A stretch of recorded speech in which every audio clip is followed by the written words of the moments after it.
Shocking everyone, the Packers are on their way to the divisional round of the playoffs. While breaking the Cowboys' perfect streak at home was awesome, the true test is next week in San Francisco. We've got a lot to discuss about the game in Dallas, as well as the upcoming battle against the Niners. As usual, you guys delivered on your own feedback as well. All this and more coming up next on your Packers Fan Podcast.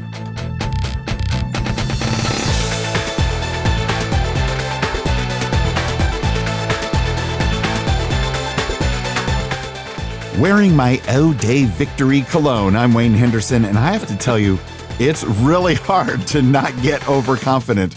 The struggle is real. I feel your pain, man. I'm Scott Clark from the Gaming Outsider Podcast, and boy, did I miss out on going to one of the greatest playoff games ever. Yes, I was this close to flying down to Dallas to see the game in person. It wound up not working out, and I'm super bummed I missed the opportunity, but it was still amazing to see the utter destruction of the Cowboys on TV at the hands of the Packers. Bring on the 49ers. On this 294th episode of the Packers Fan Podcast, we will review, recap the Packers-Cowboys game, as well as some awesome listener feedback from you guys. Oh, man, there is a lot of it, and it's beautiful. Then we are going to preview Packers at Niners. Is this the time we win it? Tune in for Scott's keys to a Packers victory over Frisco. But first, how about some highlights from that epic victory over dem boys? Sure. Before I get into the leaders of the game, I just got some interesting information to start off with. The Packers are the youngest team to make the playoffs since the Bills did in 1974.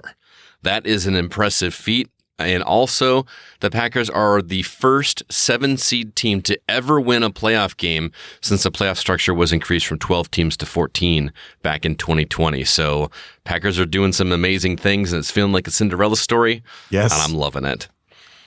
As for the leaders passing, clearly Jordan Love is the passing leader. He was just shy of a perfect passer rating this game, 157.2. The perfect rating is 158.3. You can't ask for much better than that. 16 for 21 for 272 yards, 3 TD passes, 0 interceptions, and 0 sacks. That sounds like a Hall of Fame quarterback if I've ever seen one. Whoa, yeah. Yes, I know. First season, I know. But rushing, Aaron Jones, 21 carries for 118 yards. I believe that is 4th week in a row that he had 100-plus yards. Correct me if I'm wrong. I think that's right. 3 touchdowns as well. It is so good to have him back. It's amazing. On the receiving side, so many stars on this one. I mean, it was thrown to everybody and anybody, but the leader here was Romeo Doubs, who had 6 catches for 151 yards and a touchdown. And on the defensive side of the ball, Keyshawn Nixon, 11 tackles, 7 of them solo, 1 tackle for loss, and 1 sack. So lots of good things to talk about there. And as far as the game itself, let's talk about the opening offensive drive. Got a little bit lucky with an illegal contact penalty, the same play that Love was sacked. That kind of saved the series. And then another lucky break with an offsides penalty, but Aaron Jones inevitably was able to walk into the end zone on 3rd down to give the Packers the early lead. And what a way to start the game against the Cowboys in their own dome, leading 7-0 on that very first series. What a great way to start this game. Oh, man. And I was at my nephew's party. It was the house divided because there were a bunch of Cowboys fans, but they still let the Packers side of the family come. And we were just like, is this real? And that was not the first and only time we said that during the afternoon. It was incredible. Great way to start. The opening defensive drive, at first I'm yelling at the TV because you cannot let Dak Prescott scramble around like that. Able to stop him on 3rd and 8 around the 50-yard line. Very close as Lamb was almost able to bring in a catch and secure the drive, but thank goodness he dropped it, much like Des Bryant. As an added bonus, the Cowboys were penalized for interfering with a fair catch on the punt, giving them an additional 15 yards when they did get the ball back. Yeah, it was. I just love these first 2 series. It was like the way that you need to start the game, and the Packers aren't messing around. And this is a thing that needs to repeat this coming week as well. Yes. Strike fast, strike hard, strike early. it was just so awesome to see. It's not at all what I was expecting, but I will definitely take it. Also, welcome back, Jair Alexander. I know he played last week, but he did intercept Prescott in the closing minutes of the first quarter. He did run it all the way back to the end zone for 6, but it was called back saying that he was down by contact. But man, I was excited. So they got a 1st and 10 on the 19. Had an unfortunate penalty that set us back 10 yards, but Aaron Jones ends up in the end zone again for the second time. And Packers, what do you know, lead 14-0 with 14:15 left in the first half. I was already feeling pretty solid about this game at this point, but things just keep on going.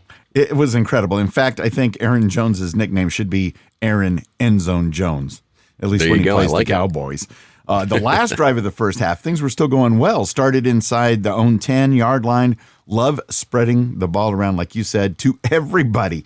I'm the only person that didn't catch a pass yesterday, I'm pretty sure. It's amazing to me that he was able to do it just a couple days after helping that lady in Wisconsin get her car out of the snowdrift. I mean, Jordan Love, much like Roy Kent, he is everywhere. I mean, how do you go from helping people out of snowdrifts, you get on a plane, you go to Dallas, you throw the ball all over the yard, and yard by yard, first down by first down, it was beautiful. The drive ended with another fabulous touchdown pass, this time to Wicks, to extend the lead to 20-0 because Anders did miss that point after attempt kick.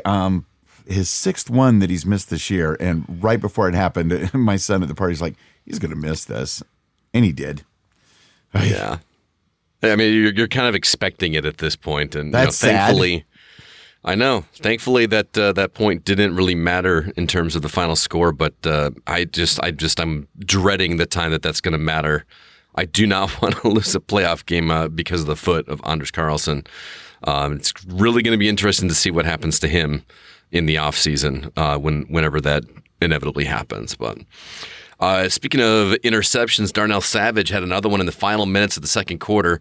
Not only did he pick off Dak, but he ran it all the way back for a touchdown. I was like fist pumping. My wife I was trying to keep a little quiet because she was sleeping in the next room at this point. But I was a little curious why they didn't go for 2 to make up for that missed PAT. I guess they're kind of the mind that, hey, we've got 4 scores at this point. There's no need for it. But the Packers were leading 27-0, man. 27-0. This is like a Wayne game. This is what he wants every game to be, just this massive blowout. Please. And it was feeling like that's what was going to happen here. And well, we're sticking to the highlights because there's so many. I have a question. How much more wide open could Luke Musgrave have been? And the answer is not much. I mean, in fact, even when our defense was performing at its worst earlier this season, no Packers defender was ever playing that far off of the wide receiver. And it was a 38-yard touchdown pass, extended the lead. It was pretty much the dagger, as if the game wasn't already decided. In some ways, it almost seemed like Dallas had given up at that point. I really felt that way. I mean, I think that was a comment I made in our Facebook group. Once that touchdown was made, it was like Dallas has given up. Obviously, that wasn't the case. With the fourth quarter, they really were trying to make something happen. But I was like, guys, come on. We were really trying to let them get something happening. Yeah. But the actual dagger was the touchdown pass to Dobbs around the 10-minute mark of the fourth quarter, which is weird to say that the dagger comes with 10 minutes left in the game. But this is the first time Dobbs had a triple-digit day in his 2-year career. And this also tied for the most points in postseason history for the Packers. They were leading 48-16 at this point in the game. And got to say, I was feeling pretty confident at that point. Oh, how could you not? I mean, yeah. At this point, this was the third playoff game of the weekend. They were all blowouts, so kind of to be expected. And, all the smack talk. There was maybe too much smack talk by the Cowboys about their perfect at-home season and all that stuff. But let's talk about a few lowlights because we don't want these to come back to haunt us this week in Frisco. Again, the missed extra point by Anders. If he isn't back with the Packers next year, I mean, who's available to replace him? Mason Crosby, or maybe just bring in an additional kicker for competition or something like that? I don't know. I feel like here's the thing is like it's I feel like you and I are some of the only people talking about this because it's barely mattered this season. We haven't had a high, I mean, maybe one or two times where it was the score was really affected by a field goal or something like that. But this is, it hasn't mattered as much this season, but is it going to take a game being lost because of a kick where it's going to be like, okay, we need to have a serious conversation because nobody's talking about it? I don't know. I love Mason Crosby. I don't know if I want to go that route because if we do get him, how long are we going to have him? How long before he's just going to really have to fully retire? But I mean, I don't know. There's got to be a better option than Anders Carlson at this point. But maybe, I don't know. Maybe there's a way that we could get his brother from the Raiders and we could have them both on the same team and kind of just switch them out, whoever's on fire that week. And, it's the Carlson Kickers. Here they are. I don't know. We got the Smith brothers. We'll just have the Carlson brothers as well. Remember the Gramatica brothers? Yeah, I know that, and I know that the Smith brothers are not actually brothers. Before you write me a letter, guys, but also we couldn't keep the Cowboys out of the end zone in the closing minutes of the first half, which to me is it was really like hard to come up with lowlights for this game, right? And even this one is like there's just no such thing as a shutout game anymore unless you're playing the Denver Broncos, apparently, because the team is looking ahead to the next playoff game at this point, and they're not pushing themselves as much because they don't want to get injured. They don't want to take any risks. It was another game where they pulled Jordan Love, and with as exceptional as the defense was doing, I was okay with letting this stuff happen because there's no way they're going to get 3 scores in 5 minutes. They're not there's no Tom Brady going on here. So I was fine with that. It was kind of sad that the Cowboys were able to get as many points as they did in the game because you look at the scoreboard, that has nothing to do with how this game really went. It was a lot of, at least 2 of the touchdowns were just garbage time touchdowns where you have second stringers in. And like you said, we're not trying real hard. But the Cowboys fans were like, wow, the Packers better watch out because please. Now, we did let the Cowboys score an actual field goal, which doesn't seem like a big negative, but they are hard to come by in this game. And basically in any NFL game this season, Dallas answered, like you said earlier, right before the half with a touchdown, followed by a field goal on their first drive of the second. And then Green Bay answered with that incredible drive with Aaron Jones' 3rd touchdown run of the game. And the Packers were leading 34-10 at that point. So I'm thinking, please don't let them start scoring too many points. It's okay if we're getting touchdowns and they're getting field goals because eventually it's going to go off. But yeah.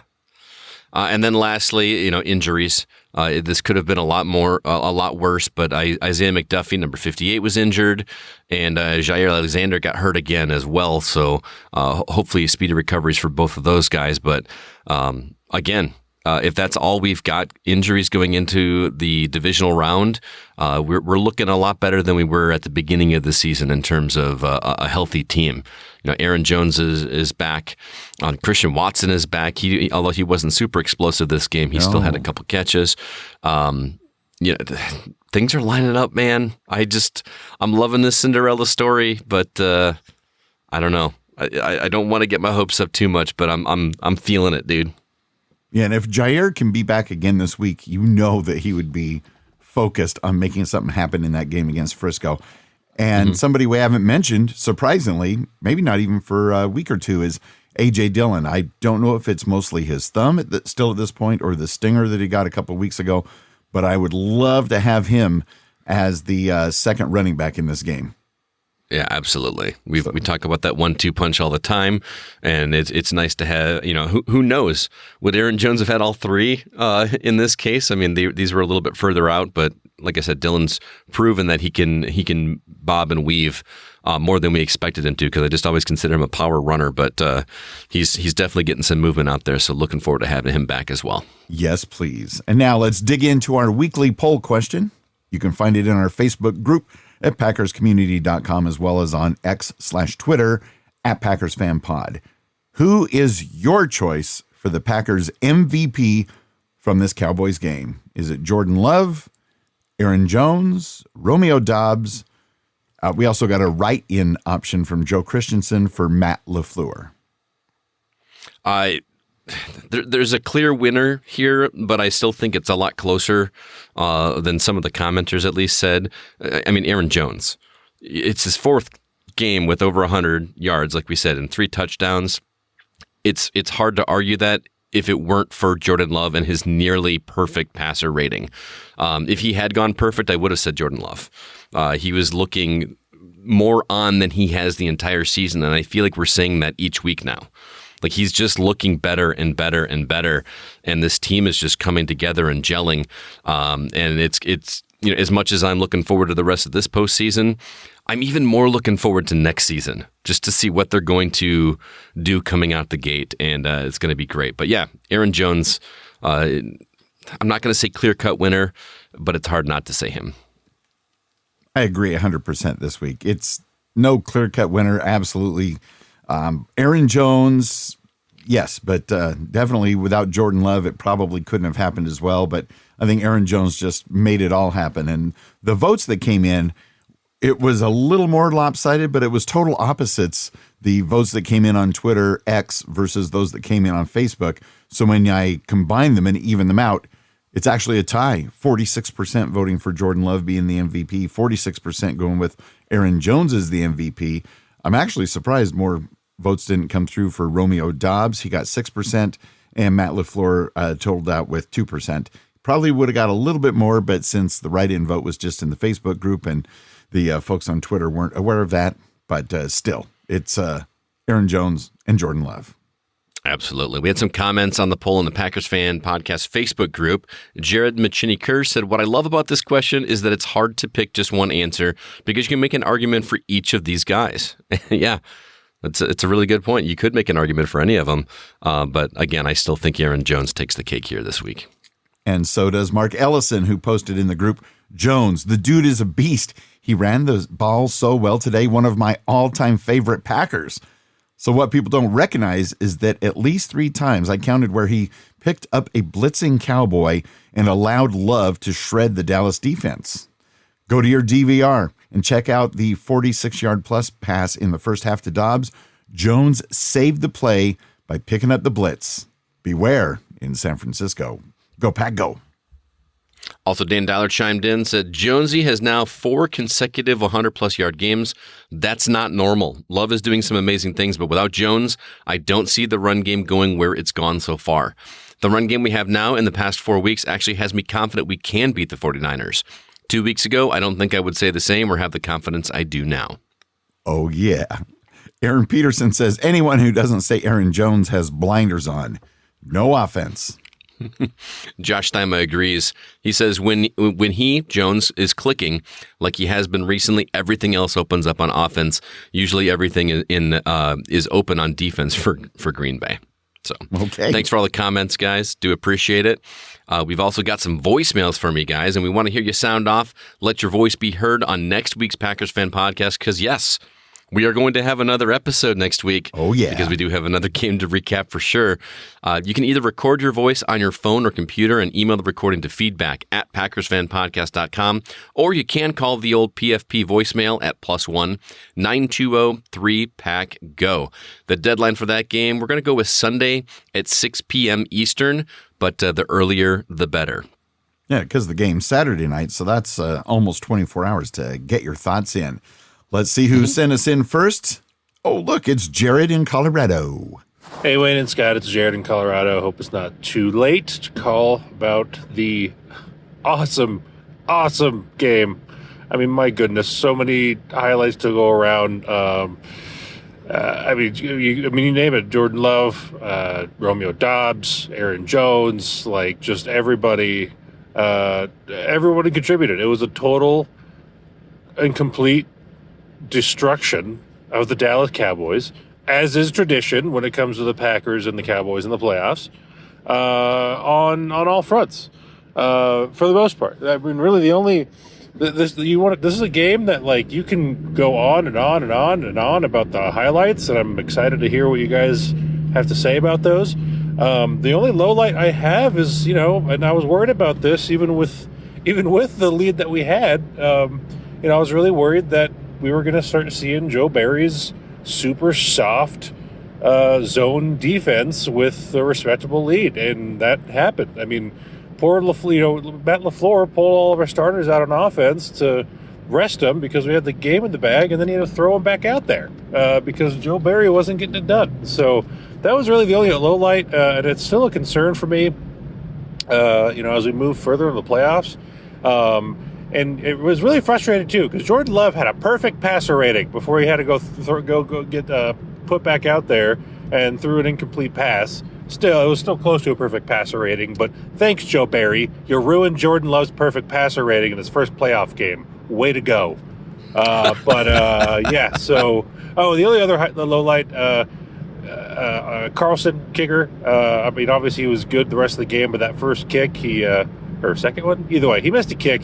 And I'm really concerned where if it's coming down to the wire and, all we need is a field goal to win the game, I'm going to be nervous. I'm going to be real nervous, not going to lie. So, but hey, that's, like I said, 2 lowlights in a playoff game where, dude, no one would have guessed the Packers. No, I mean, the Packers were not only underdogs to win the game, but nobody predicted that the Packers would put up a 40-burger on the Dallas Cowboys. I mean, my goodness, that I could talk in circles. It was just a great game. I loved it. I love this team. You want to talk about a phenomenal performance, great experience for those young guys. And I think, and I know Scott, you're probably gonna you'll do your keys to a Packers victory against the Niners, but I think I honestly think the Packers have what it takes to beat them. I mean, we saw it tonight. Just obviously everyone needs to fire on all cylinders, but the beauty of having so many rookie wide receivers that Jordan Love throws the ball to, it's kind of like pick your poison. You want to cover Watson? Fine, we got Reed. You want to cover Reed? We have Romeo Doubs. You want to cover Romeo Doubs? We got Dontavian Wicks. You want to cover Dontavian Wicks? We got Bo Melton. I mean, it's just awesome. Like, you have a stacked wide receiver room. Aaron Jones is playing the best, playing the type of football you expect. And the defense, again, despite Joe Barry, despite Joe Barry, is doing really well. I mean, God, 2 picks. One of them made a pick 6. It's great. Love the game. Excited for the game against the 49ers. It's going to be tough, but I think if the Packers can somehow gift wrap that formula from tonight and take it with them to San Fran, they might just be going to the NFC Championship game. So that's all I got. Green and gold till dead and cold. Love you guys. Bye. Hey, Jared, thanks so much for the voicemail, man. Do appreciate it. I love the phrase 40 burger. I just that just makes me smile. And if you think about it, it was pretty close to a 50 burger. It could have been. I was kind of banking on that a little bit. Like, that would have been kind of cool. I wanted it. Yeah, I love what he talked about. Like, just if you're going to cover this guy, then go to this guy. Cover this guy. Go to we got so many weapons there. And he'd even talk about the tight ends. Musgrave and Kraft are also in that mix. Huge. We've got 6, 7 quality guys that have been making massive plays these last couple weeks. That is not something that we expected, especially with the injuries. At the midpoint of the season, it is looking solid. Again, I don't want to get overconfident and expect a repeat of last week, but I just, if you had told me at the middle of the season that we were going to destroy Dallas at Dallas, and we're going to be going to face the Niners in the divisional round playoff, I would not have believed you. There's just no way anybody would have believed it. I think a lot of people still don't believe it. But some great points there, Jared. Not to mention the reminder about how weird it was. It was great having our starters getting pulled because that was a good sign, but it felt weird seeing them go back in. What hell? Yeah, I understand that, and I know it's fun to hate on Joe Barry right now. And would I have liked to have seen Jordan Love get the perfect passer rating? Sure, but at the end of the day, that really doesn't matter. He's going to get his accolades. He's clearly our guy. I don't think that. I'm not going to have another reason to dislike Joe Barry at this point. The passer rating is just a number, and in the grand scheme of things, I don't think it's that big of a deal. But it is what it is. And Jared did have a P.S. Just like Randall Cobb was the Bears killer, Aaron Jones has solidified himself as the Cowboys killer. Hey guys, David Hawkins in Arlington, Virginia. Incredible performance by the Packers tonight down in Dallas. Of all the things that there were to love about the game, there were a couple that were a little bit mystifying for me. The first was, and this was mystifying in a good way, how Darnell Savage read that pass that resulted in the pick six in the second quarter. I watched that over and over again on the replays, and it's just fascinating how he read that play, and I was just curious as to y'all's thoughts about it. And the other thing being, in an otherwise exceptional coaching performance by Matt LaFleur, it seemed like maybe taking out the starters so early might have made the game a little closer than it could or should have been. But again, just mystifying in an otherwise spotless performance. Just wonder what you guys thought of that decision to pull the starters, and I know there's been a lot of discussion online about it, but just wanted to hear your thoughts. Anyway, great day for the Pack. Looking forward to the trip out to San Francisco, and go Pack, go. Go Pack, go indeed, David. So good to hear from you. Thanks for sending that in. And mystifying indeed. Darnell Savage, did he just read minds because he read that pass so perfectly for the pick six? Yeah, or was Dak just that rattled? You know what I mean? Like, was because clearly he was not, on his A game that day. But I'd rather give credit to Darnell for that one. It was awesome. And yeah, David mentioned also, pulling the stars. We kind of talked about that already. But the last thing I will say about that is, I was not at all worried. They were not gonna pull a Brady. It just was not going to happen. I have a text group that we were going, and some of my friends there were getting a little nervous. Oh, they're going to pull something off here, and I was like, guys, relax. It's going to be fine. And I was not at all worried at all. Quick question, because I'm taking notes. How do you spell that again? RELAX. It seems like totally out of the norm in the NFL to win the coin toss and then to elect to receive the ball. And we seem to make a habit of doing that, and I love that because we are just like, okay, bring it. We're just gonna go in right away from the start, and 8 minutes off the clock, ran the ball down the field, got a touchdown, beautiful thing. Just Jones ran the ball amazingly. Jordan threw the ball perfectly. Actually, he was 100%, and it's just Dobbs. This game, Musgraves has a catch. Reed, Kraft, everyone, literally everyone. And then Dontavian Wicks at that touchdown was beautiful. Anders Carlson, I could do without. But I just have to say, go Pack, go. Everyone counted us out. And, look at us now. It's 27-0. It's just a beautiful thing. It's just a beautiful thing. And this is the definition of all three phases of the game. Defense is showing up. Jair, Savage with those interceptions. Oh my gosh, the Savage with the pick six. I can't even believe it. I'm 1 minute and a half into this, but this is Megan. I think you can tell my voice was starting to return after last week, but it's starting to go back away again, and I'm okay with that. All right, I feel like it's fair to start the voicemails now. 3 minutes and 30 seconds left, 48-24 Packers. Is this the best, most offensive explosion game we've had all season? I think it might be. Remember a few years ago we had 40-point games every so often? This has just been phenomenal. I mean, there are no words. There are literally no words. Oh my gosh, I'm so happy to be a Packer fan right now. I'm just so proud, so happy. I hope they're proud of themselves. The humility of Jordan Love, it's going to take him very far. It's really going to take him far. He's one of a kind, and I hope he doesn't, throughout his career become jaded and arrogant. I really don't think he will, but, he's special. He is very special, and I hope he can finally get the credit he deserves. Also, our coaching staff, they deserve a lot of credit. They really do. Joe Barry, he's effed up a lot of games this year, but the defensive performance tonight was pretty dang good, and anyone who understands football has to agree with that. So we are going to the friggin' San Francisco 49ers. bring on Brock Purdy, bring on Fred Warner. We got this. We need to continue to do exactly what we've been doing and not let things get in our head and just do what we know we're good at, practice, put in the work, study, and, take care of ourselves and come prepared and give our all. And that's exactly what we've been doing, and that's why we've made it this far. So green and gold times and gold. I'm so excited. I hope everyone else is pumped. Love the podcast, Wayne and Scott.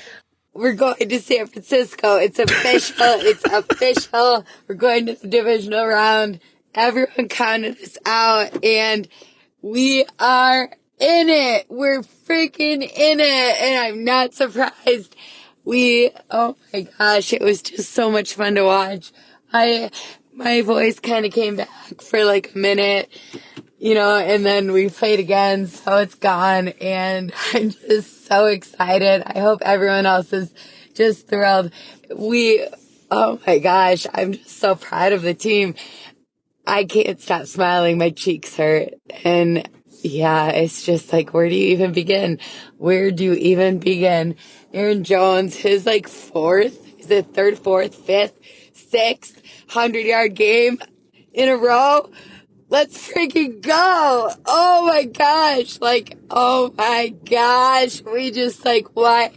Back at the beginning of the season, even I almost counted us out, and not even almost, I kind of did. And here we are. We're in the thick of it, and it was kind of glorious to see Dak and Mike on the sideline, just deer in headlights, what is happening? You know what's happening? The Green Bay Packers are happening. Let's go! Megan has lost her voice, and it's I'm here for it. She did have a great reminder in at the beginning of her speech there that we won the toss and elected to receive. I love that is becoming the norm. We used to kind of defer often just to we could be playing catch up, and this offensive explosion is the best way to describe yesterday's game. I believe that it's just an explosion of offense, and Jordan Love continues to just be humble, even-keeled. That is becoming one of my favorite things about him, besides his play, is just how he doesn't get overly emotional for good reasons or bad reasons. He is becoming. I'm becoming a bigger fan of him than I was even of Aaron Rodgers. Back when he started, when I was all finally we get a fundamental quarterback. His attitude is. I just hope that attitude stays throughout his career with Green Bay, assuming that's where he's going to stay. I certainly hope so. Yes, please. And yeah, he's definitely very cool, calm, and collected. Though I must say, and this was good to see as well, after the game, leaving the field, he was more amped up and excited than I've seen him, I think, ever. And it was great to see because what an accomplishment. You deserve to be excited after that. And kind of unrelated was his name, Bisaccia. Mm-hmm. The coaches, when he was walking down the tunnel going into the locker room. So he was already off the field, but he was in the tunnels, about to go in the locker room. He turns around and says, "How about them Cowboys?" Oh, my goodness. So good to see. So, yeah, how about them? Because, Dak Prescott, after things wind down, he's going to go home, go to his sleep number bed and say, "Here we go." He's going to go sleep. But, Megan, much like you, excited we're on to Frisco Saturday. So that's one less day for your voice to recover this week, Megan. Hang in there. It's going to be good. It's going to be awesome. Let's see who else gave us a call at +1 920 3PACK-GO. Hey, Wayne and Scott, this is David. I'm in San Antonio, Texas. It's 48-16 right now in the fourth quarter. Even if Green Bay loses the game, it would be a 100% on the defense at this point, which would be, halfway of a win. Because, at that point, you gotta fire Joe Perry at that point. But 48-16, this Packers team looks like they're in control. They're about to win this first playoff game, which I'm not gonna lie, I didn't think they would be here.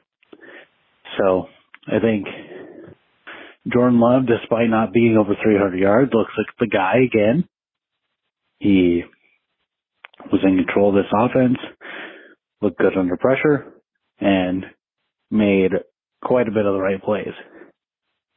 Secondly, defense played absolutely phenomenal for most of the game.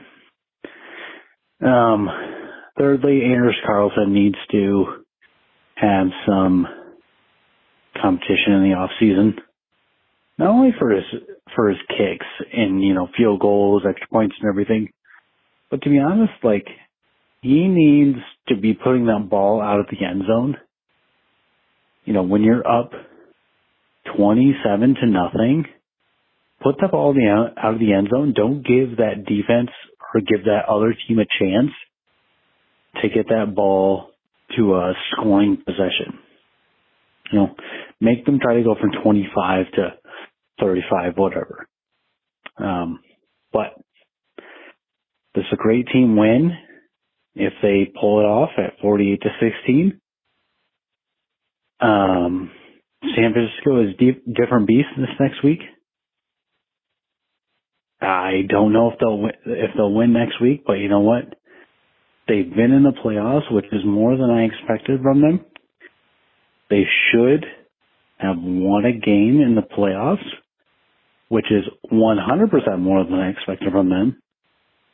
And if they lose in San Francisco, I can still be proud of this team. Jordan Love still looks like the guy. And you know what? Go Pack Go. Green and gold. Tell them dead and cold.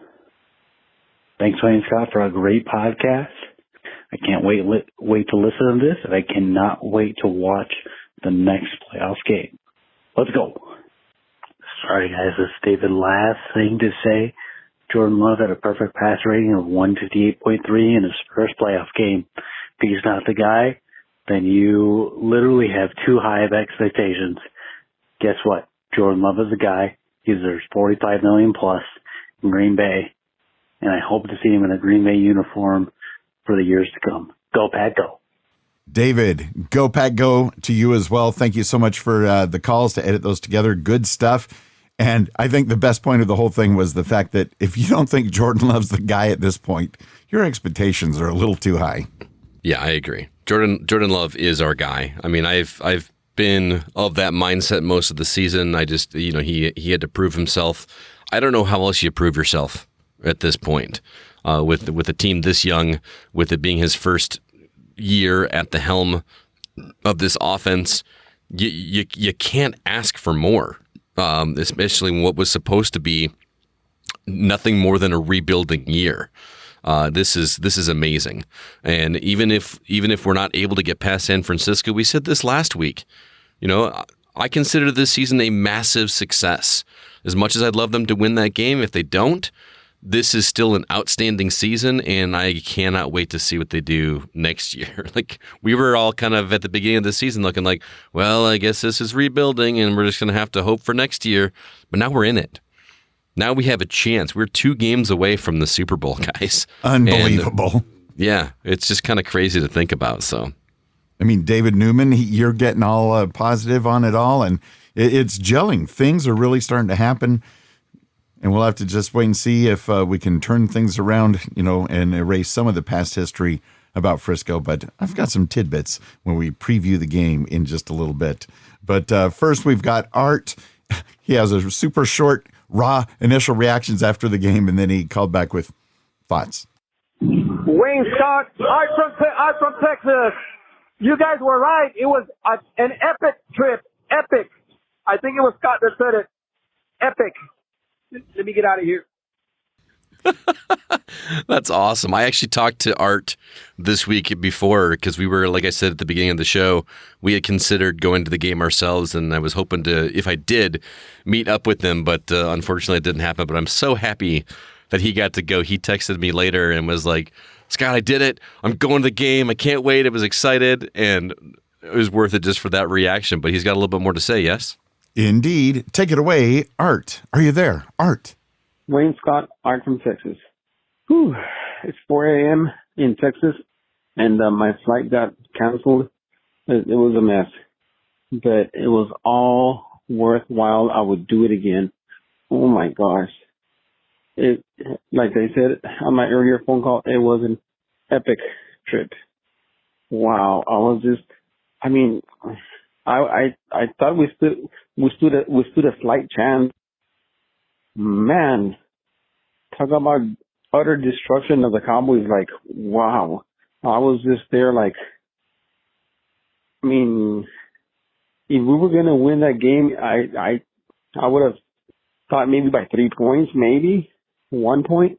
But man, I was just like in disbelief, but kind of in belief at the same time.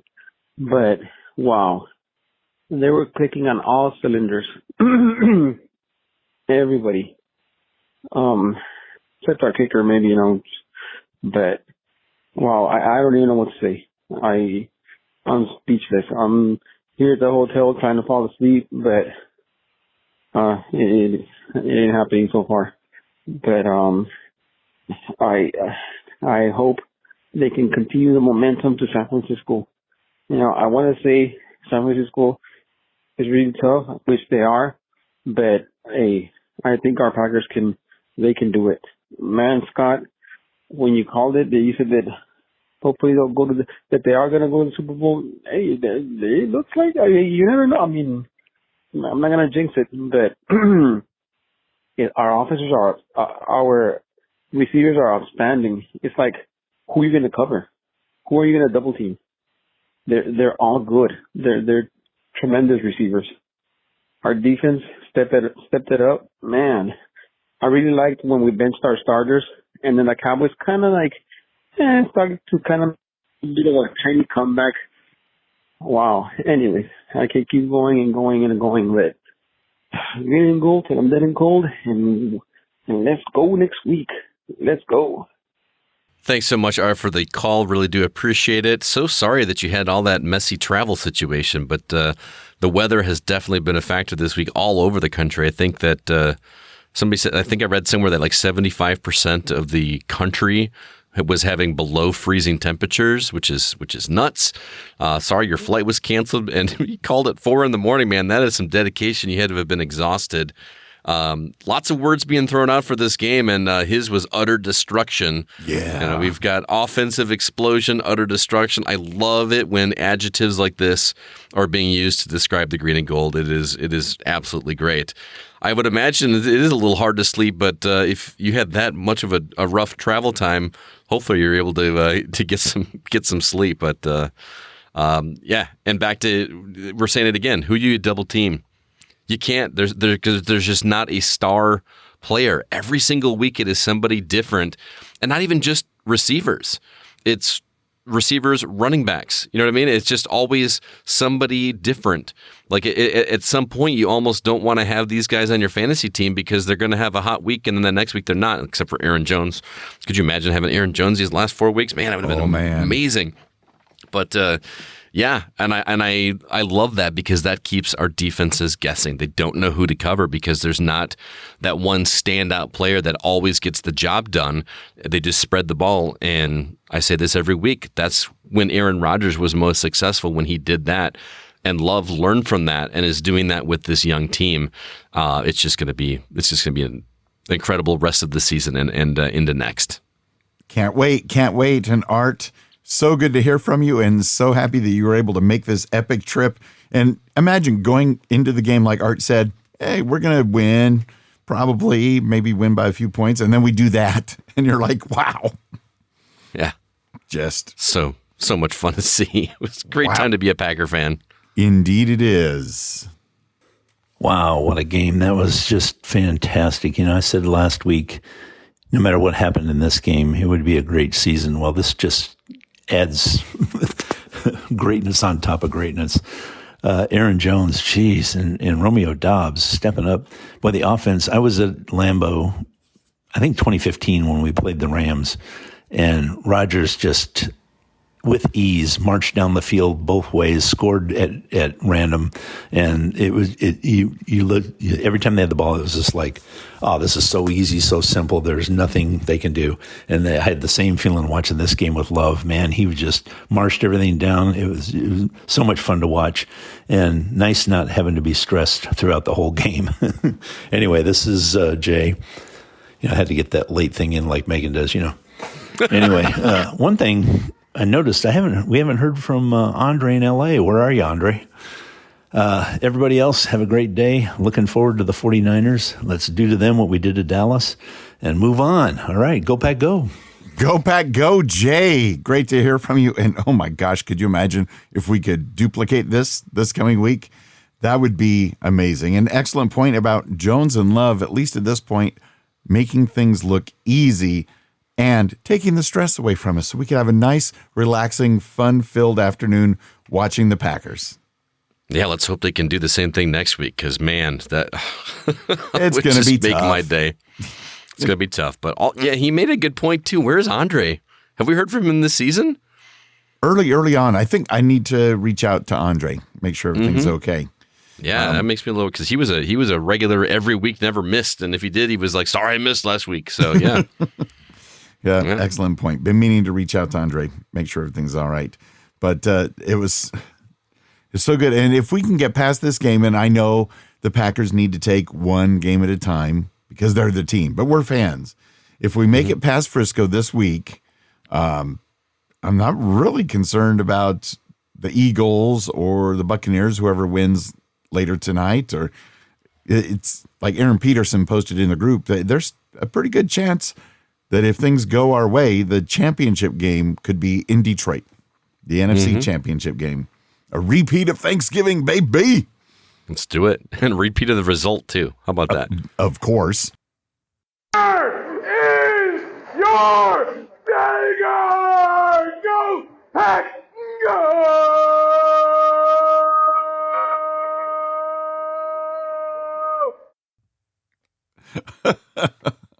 Short and sweet and to the point.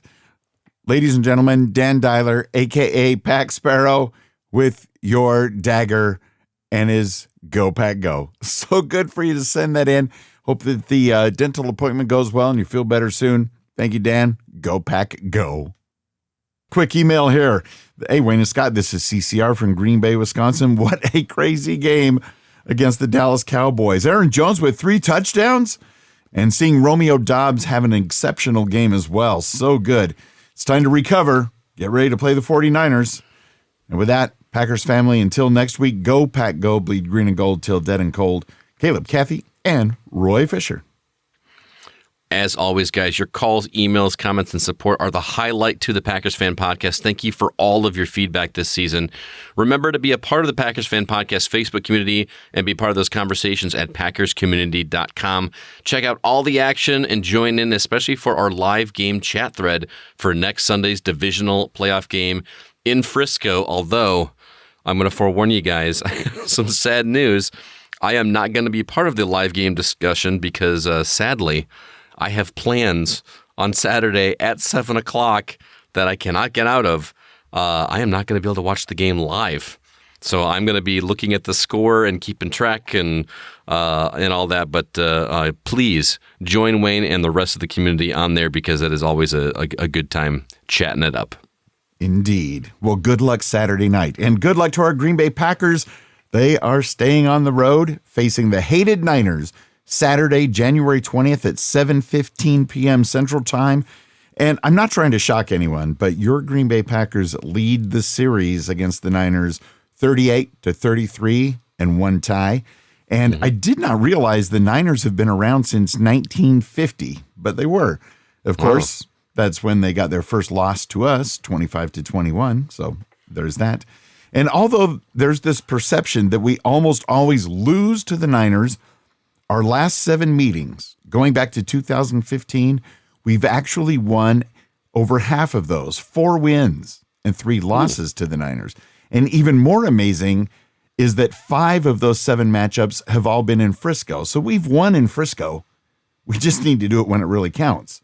And my favorite Packers memory, I was going through some games I've watched over the years. I think my favorite Packers-Niners memories, hopefully to come this Saturday night. Yeah, I hear you. It's hard to come up with the best ones because I feel like the ones that stick out in my mind are the ones where we lost. Because I remember sitting at Jack's Pub here in Rockford when at the NFC Championship game when we lost to them, and I was just utterly depressed. But how amazing would it be if Jordan Love could pull off what Rodgers has wanted to do in San Francisco for years? Walk in his first season. Because you know how Rodgers always had that chip on his shoulder because he wanted to be drafted by the Niners, and so that was always like his Achilles heel to get past them. And granted, he has, but just not in the playoffs. So it would just absolutely make my day to see Love do it on his first try. So if that's not enough incentive, or if going to the NFC Championship is not enough incentive, I don't know what else is. So it's going to be interesting to see what happens. That's a solid point. And the game plan could be different because, of course, the Dallas game was, you could consider it indoors. Saturday's weather in Santa Clara is going to be cloudy, about 60 degrees Fahrenheit, 17 degrees Celsius. So not cold, but there's a 50% chance of rain.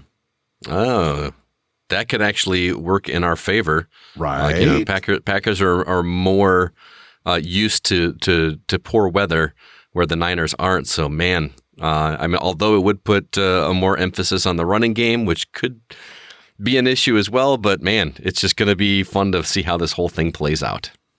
So with that, how is it going to play out? What's it going to take for the Packers to beat the hated 49ers?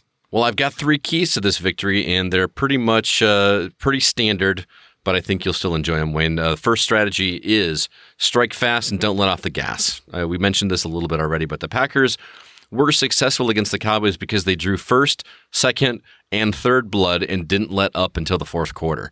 This is going to be vital if there's going to be any chance against San Francisco. No one is going to expect Green Bay to stand a chance against the Niners, especially the Niners themselves. They simply have to get that momentum going early and keep it going. This may be a very profound strategy, but I truly believe that the Packers won't be able to come back from a deficit in this game.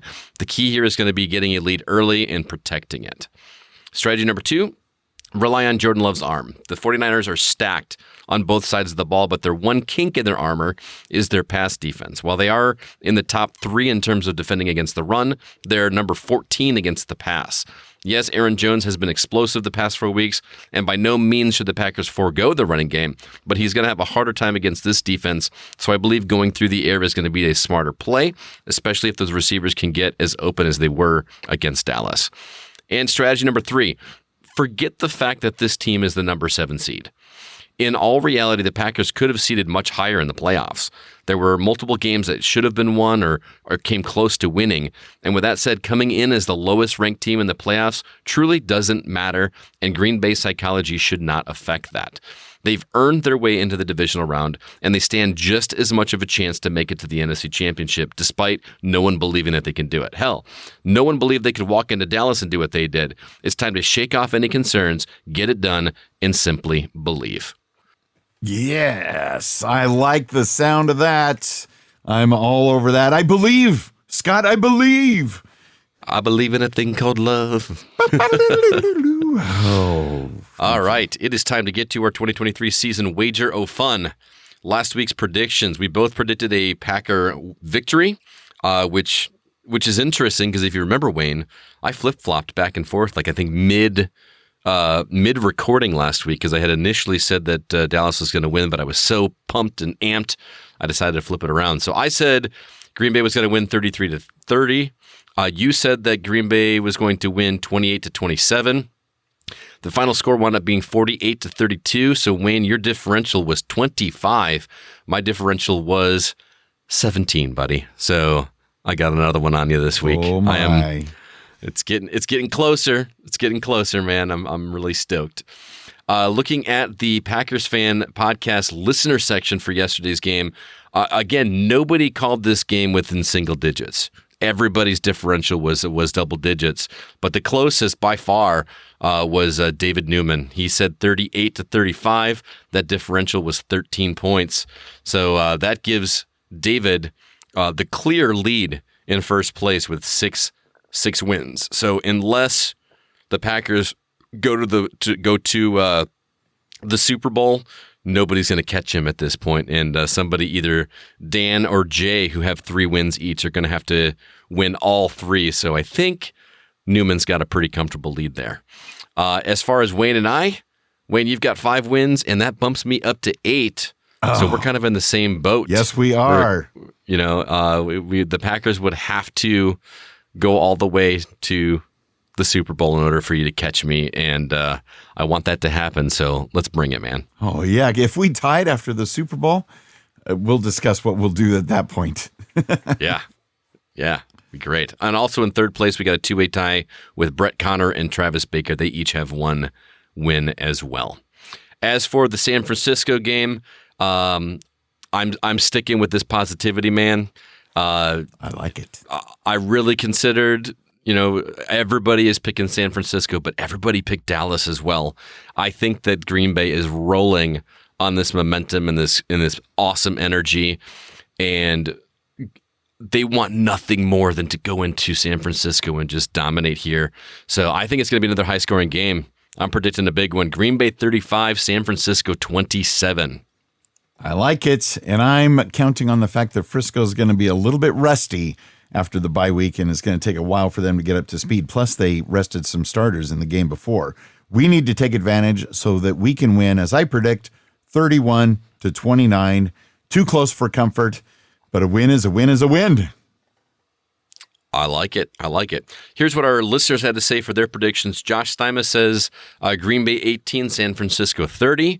But he had a comment and said if Green Bay keeps it competitive and can hang for a bit, then the positive momentum could or should bode well for everyone in the fall. Just missing the premier blue chip players at the positions that San Francisco has come into play, seemingly every damn position. Tyler Seaver predicts Green Bay 31, San Francisco 29. Jared Machini-Kerr says Green Bay 31, San Francisco 27. Megan says Green Bay 24, San Francisco 21, and includes, I have to be honest, I think we have significant momentum, the best of energies, and might just flip the Green Bay versus San Francisco script. Garrett Stritzel says Green Bay 23, San Francisco 21, and David Newman says Green Bay 35, San Francisco 31. So everybody is predicting Green Bay to pull this off. I thought I was excited last week, dude. I am so pumped for this game. I'm so angry I don't get to watch it live, but I will watch it either on the way back on my phone or or when I get home. I don't care if it's 3 a.m. I think I'm going to stay up and watch this game. So, good call. Some other NFL wildcard playoff highlights. Detroit won its first playoff game since 1991. That is 32 years since they won a playoff game. They had an interesting matchup as Matthew Stafford used to helm the Lions offense for 12 years. I didn't get to watch this one, but it was also the first playoff win at Ford Field. So I know they're in our division. We're supposed to hate people from the teams from our division, but I'm genuinely happy for the Lions. If we do meet up with them in the NFC Championship game, I'm not going to be as happy for you. I'm going to wish some bad things in your future, but it's still pretty cool to see Detroit back up on top again. Absolutely. And other than the relatively close Lions-Rams game, so many blowouts in the other games, including ours, by the way. I mean, was it just the extreme cold in Kansas City that caused the Dolphins to play so poorly? And the Peacock app, it's trash. In addition, NBC Peacock reportedly paid $110 American just to have millions of people hate them. Man, everybody was upset about that. Thankfully, I have access to Peacock, so I was able to watch it or just kind of had it on in the background. But I hope this does not become a thing because how many channels are games on right now? I mean, it used to be just NBC and CBS or NBC, CBS, and Fox. Now we've got the Thursday game is on Prime. We're going to add Peacock in the mix. It used to be like games were on ESPN. I don't like the direction that this is going, and unfortunately, I see it happening because everybody's going to do whatever they can to watch football, but I don't want to have to subscribe to 5 different services to be able to watch football, man. You know what I mean? Like, it's getting to the point where I'm just going to cancel every subscription, and except for like maybe one for Hulu or something like that, and then get the NFL ticket. Just because that's all that really matters. I'm tired. I'm so tired of the greed. I hear you. And wasn't there a not very important game in the scheme of things, except for the two teams involved, like earlier in the season that was only on Nickelodeon? If I remember right, possibly, or was it only on Nickelodeon? I remember. I know they did that. Like there was like a second version of the game where they put like slime time in the end zone and stuff like that, which I had no interest in doing whatsoever. But was it exclusive? I'm not positive, to Nickelodeon, but there's always that option. So, I do not like that direction, and yeah, I'd like to say I'm strong enough to boycott that kind of stuff. But if it's a Packers game, I'm going to watch the Packers game. You know what I mean? So. I mean, how much is Peacock? Wasn't it like $6 for a month? For me, it would be worth paying $6 to watch a game, but I'm not going to stay subscribed to that service. No, if I don't already have that service. I went ahead and paid the $6 American dollars, and then I couldn't get it to work right for almost the entire first half. I had to stream it from my phone to the TV, and then it kept glitching. It was substandard, and then they showed like Taylor Swift way too many times. And then the Dolphins didn't show up. I'm like, so I as soon as the game was over, I canceled, and it's still going to work for the next 30 days. But coincidentally, Oppenheimer, they're touting how it's coming to Peacock, but not for like 33 days. Oh, funny how that works. Yeah, and unfortunately, that game just wound up not being super interesting anyway. With those two teams and with the way that field looked, I was amped to watch that game. I was like, number one, that field looked awful and miserable to play. There was like wind chill of -30 on the field. I was like, this is going to be just great football, and it just wound up being a whatever game for me. I just, I don't know. I was looking for something a little bit more exciting, but hey, what are you going to do? Moving on, I want to remind everybody about my other podcast, The Gaming Outsider. We release new episodes every week, and this past week we talked about games that are in 3D or traditionally in 3D that we'd like them to go back to the roots and take the 2D route. It was a pretty interesting conversation. That is all because of a new game that came out today, actually, based on the Prince of Persia series, which was traditionally or originally a 2D game. It turned into a 3D game in later years, and this one is actually going back and doing a 2D game, similar to what it was originally doing. And we want to talk about other franchises that would do that. So I hope you check it out. You can hear my show at the same places you listen to this one, and you can also find our website at thegamingoutsider.com.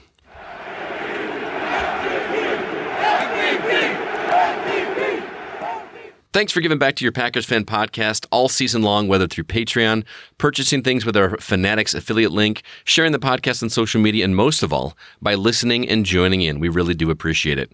If you'd like to check out ways to support the PFP, they're all at PackersFanPodcast.com/give back. Thank you, and go Pack Go, Mr. Jay Walters, supporting at the AR12 level. And JLove10 has inspired Dan Dowler to support the show at his level.